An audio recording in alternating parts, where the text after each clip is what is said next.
Welcome to the Trial Time Podcast. I'm Adam Parker here with Jim Parkman. We have a special guest today, Joe Lockett. Joe, you're a host of your own radio show, one of the #1 shows in this area. Tell us about how you got into being a radio show host. What inspired you to take that journey?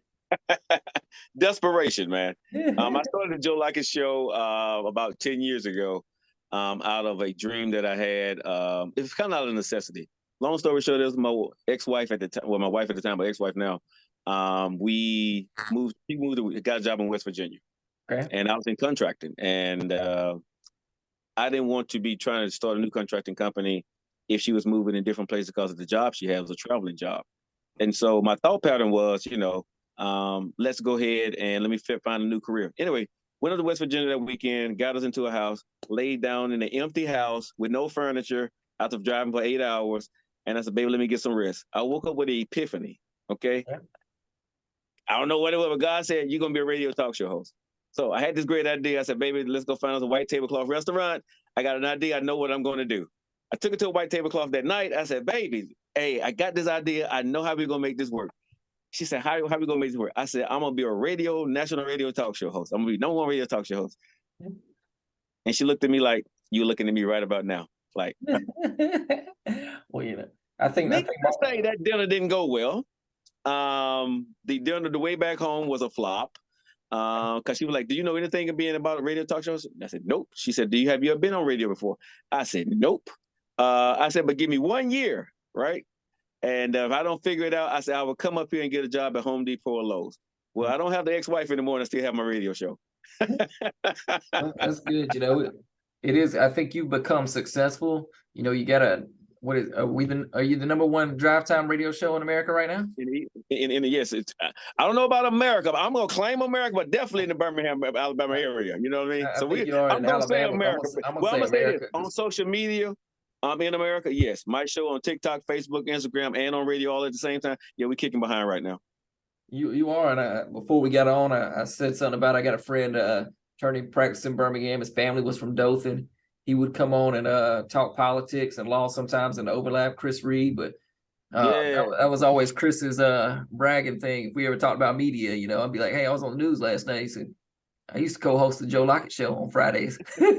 He did, because there were times if I was out, he would actually do my show, and he would always say, "I got more phone calls when you were not there, buddy."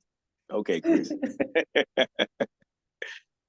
Well, it's almost like I go to church, and my wife and I recently joined a new church. Okay. Joined on the day the associate pastor's preaching. Mm-hmm. So it's like, if anyone would like to join the church, I'd ask y'all to come down, and anybody's been visiting, if you just feel called to join our church, please come down. And there's like 8-10 families, like a huge amount just come. So, the preacher comes back because he was on vacation. The associate preacher's like, everybody joins the church when I take over. It's like Chris, everybody calls in when I host as a guest. Exactly. Hey, man. Hey, and I tell Chris, hey, if that's your story, go ahead. I'll let you stick to it there, buddy. I actually told that preacher, I was like, well, it could be like Chris was asking, please call in now. The associate preacher just asked, y'all, please join today. You got these set people that you told to call into the show before you came on, and you got your friends calling into the show. You just never know. Yeah, I mean, it could be a plant, Yeah, exactly. So, I mean, I live in Birmingham now, so I'm well aware of you and all that you've done. And, the one thing I know, you had this epiphany about, from the Lord saying you're going to be a radio talk show. And my question is, how did you know what kind of radio talk show host you wanted to be? I mean, different ones. There's sports, kinds of people that do this. Right. So how do you know where to go, or did you just fall into? Honestly, I did not know anything. I didn't know what I was going to do. Because what the show's turned into and what I thought it was going to be was completely different. I wanted to do like a DIY show because I was in construction. What you wanted to do? Pardon? You said you wanted it to do something in it. Yes, I wanted to be a DIY construction type show where I was talking about houses and stuff like that, right? In the beginning. But I kind of wanted to get out of that. Then I said, okay, I want to do a relationship show. And so I said, okay, I can talk about relationships because I've been married, and all that stuff. I finally did the relationship thing, and it worked for a while. But the station that I was on was a political radio station. And so me being talking about relationships on the weekend only worked for about a year. After that, people really want to talk about politics. And unfortunately, or fortunately, Obama was the president during that time. Yeah. So a black man being on air talking about President Obama would work. So I had to start to learn to talk about politics. So I had to learn more about radio. And thankful to the people here at this station that were here, I started sitting in on shows and watch. And so I became a political radio talk show host and went national. About a year later. So do you feel like that's where your calling is dealing with politics and having and going through that era of the changes and what's going on in the country? I think then it was. Now my show is back to relationships. Because if you talk about politics now, it's one of those things that'll get you kicked off of social media, and depending on what you're talking about, you get you kicked off air. So you have to be very careful. And I don't want to be on radio talking about things that may offend anybody. You know what I mean? Because an opinion is an opinion. So now my show is based on God, relationships, and how to better your life, and how to better become a better husband, a better wife, and dealing with dating issues. We have a fun show, but it's more where everybody can listen in at 4:00 and laugh or talk about or disagree with me, but you can have a conversation with your girlfriend, boyfriend, or husband or wife after my show, and you're not going to be too offended by what I say. Joe, do you ever wish you would start a show like your original intent and focus on DIY, home improvement, construction issues? Sometimes, but I think my passion was not there. Yeah. My passion is loving and helping people. So DIY is so intense, and so much to it, and it's tough to explain so many things over the radio to somebody. Now, the show that will work, if anybody listening, the show that will work, if you got people calling into your show and you're the guy that can tell somebody how to fix their problems over the airways, like if they're changing a light switch and they're talking to you about it, and you say, okay, you're looking at the black and the white, let things right now, or cut your brake off, and you can help somebody fix their stuff right there live on air, that show will work. You know what I'm saying? Or changing a light bulb or something like that. Small things that you can actually do instantaneously on radio and change somebody's life works on radio because it translates. But trying to explain DIY on air or be function for 52 weeks a year is very tough. Because I didn't know that was your original intent. Like I've listened to your show a few times, Mm-hmm. I remember hearing a couple of political based ones and some of the relationship, but I was like, I never knew Joe wanted to start off with DIY, and I couldn't even think about it sitting here. I'm like, DIY radio show. I don't know how that worked. Nobody knew it because I never actually done it. It was a thought because I own a construction company. So what am I going to talk about? I said I would talk about, talking about construction, about the things that people can do. And because my construction company is called H2G. It was called Husbands to Go. And so that company got me on local TV and radio, local TV here. And so I was actually working with Fox 6 News in Birmingham, Alabama. I was their DIY guy, and so I was doing DIY videos for Fox 6 News. So I was like, for people knowing me with that, if I take it to radio, that will actually work. And then during that time, 10 years ago, that's when the DIY home channel was going on. So my goal was to actually be able to put my show and get on the DIY TV show. That was my actual goal. I don't know about Jim, but I can tell you my wife likes HGTV, and sometimes I watch DIY with her and everything else. Sometimes I'll get in, I'll be like, hold on, I can do that in my kitchen. Can you do that, babe? I can do that. Joe, I would need to call into the radio show though too, because I'd probably get stuck. Right. Like I said, it's a great idea if you got a passion for it. But I just didn't, I'm good at it, but I just didn't have the passion for it. But for what I do now, talking about relationships, having fun with people, and I love talking about politics when it's talkable. Let me say that. Yeah. So I still would talk about politics. If I get a phone call from Fox News or whatever, depending on the topic, I will probably lend my voice to it. But sometimes when I get the phone calls, I say no because that's not what my brand is, and I just don't want to get back into that field unless it's the right field and the right reason. Well, let me tell you what you've done for me. Okay. Mhm. What you've done for me is I go home about once a week. It happens about once a week when I get home. And my wife goes, well, let me tell you something. I've listened to Joe Lockett today, and he told me so and so, and you're not, and you need to be a better. Joe said you can be a better husband is because means you need to care about. Jim, your audio cut out just a little bit in that, but I think your wife's gonna be glad it did, because otherwise you'd be in trouble.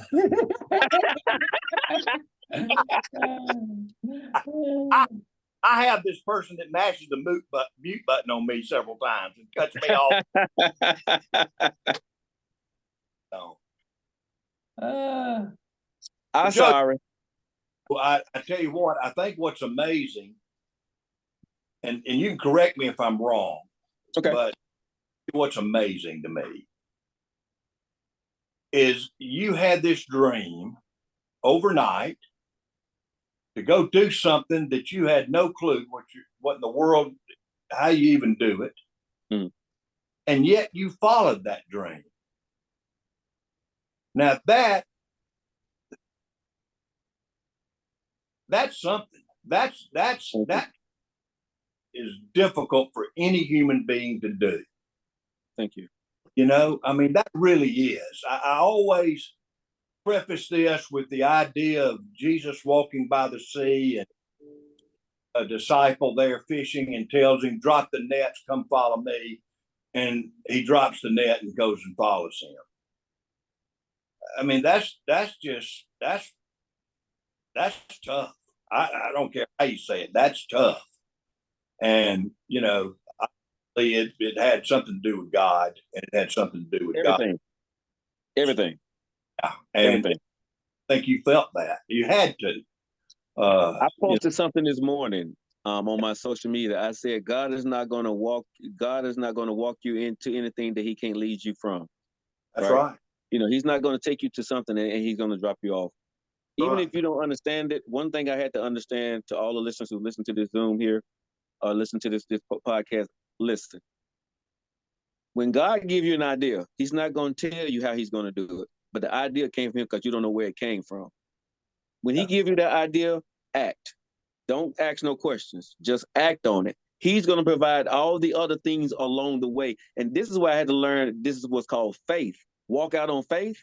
That's what that means. When the idea comes, most of us are too afraid to act on the idea because we don't see how it's going to happen. So that means you don't have faith in him. And until you got faith in God, right, and just do what he said. When God said give out that $20 and you ain't got another 20, but he said give it to that person on the street.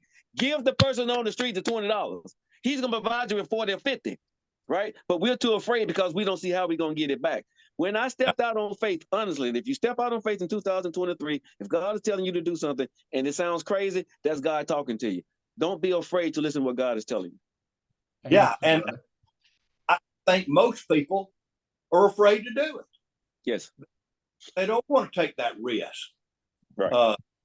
But I think it's remarkable, Joe. I think one of the most remarkable stories I've ever heard is God, you're going to go do this, even though you ain't got a clue what's going on.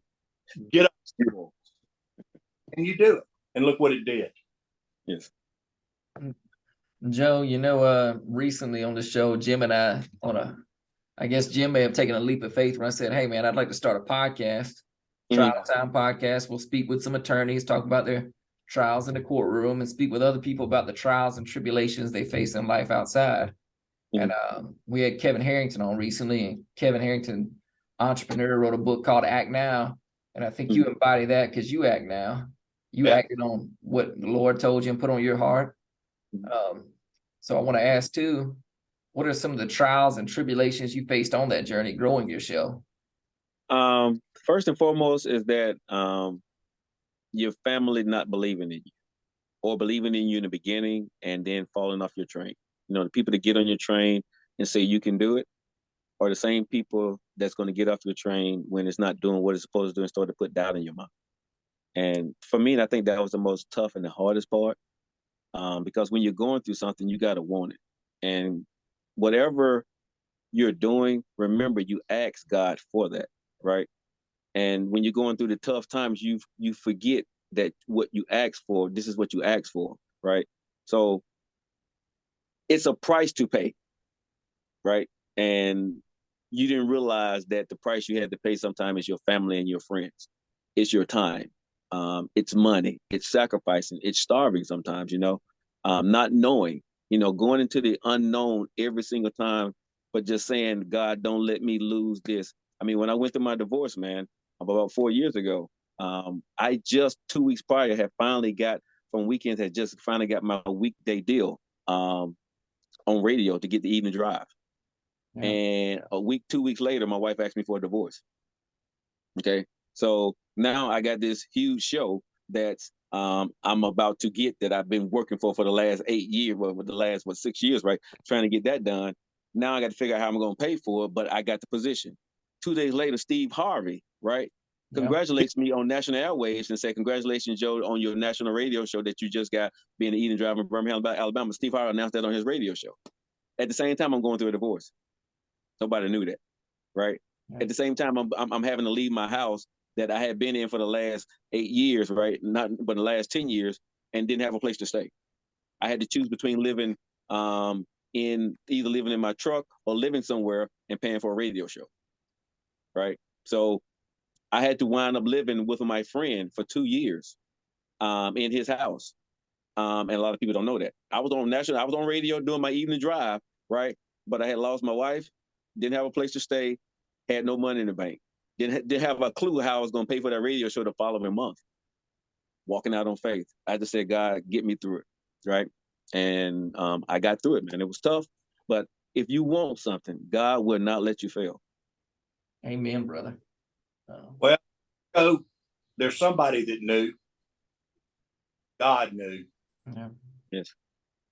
He knew what he was going to do with you in your life. Yes. And look, let's face it, today's world, being married, really tough. Yes. It's not easy. And, we're seeing so many people get divorced these days, so quickly. Because they just, whatever. Mm-hmm. So I think that your service, I think your service to the people more than what you realize. I think you've helped a lot of people along the way, because there's nothing worse in my mind than having marital problems and having to go through something like that. It's awful. It's tough. It's tough. Yeah. And done provided something that the people don't normally get, and they don't get. They want answers. Yeah. Obviously, from what I've heard of your show and what I've listened to, you do provide answers. That's great. So, Joe, congratulations to you. Thank you. Thank you so much. There's just pulling up some of your social media, Joe. There's the post, because we could spend an hour just talking about relationship advice. But I think Jim hit on it too. Is you had a tagline that was like, "We don't know how to love."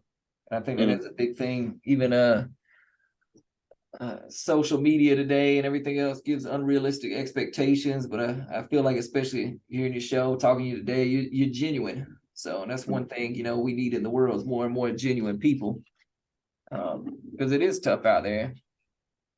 And I guess I'll just skip forward to the question I always ask people at the end of these too, because I know you got to get on your radio show shortly. But for the younger people, or even the older people watching, maybe going through a struggle, whether it's a relationship, whether they're trying to go out and start their own endeavor, a new business, a new venture. We talked about the trial and tribulation you faced. What's one piece of advice you'd give them as far as if they're facing their own trials and tribulations right now? If someone's right now, everybody's trial and tribulation is different, right? And you can make every excuse in the world to not do it or to do it. If you're facing the trial and tribulations, you got to understand one thing. You're there for a reason. You put yourself here. You got to take full accountability for what you just put yourself into. It ain't nobody's fault why you're there in that situation. It ain't your mom, your dad, your uncles, your cousin.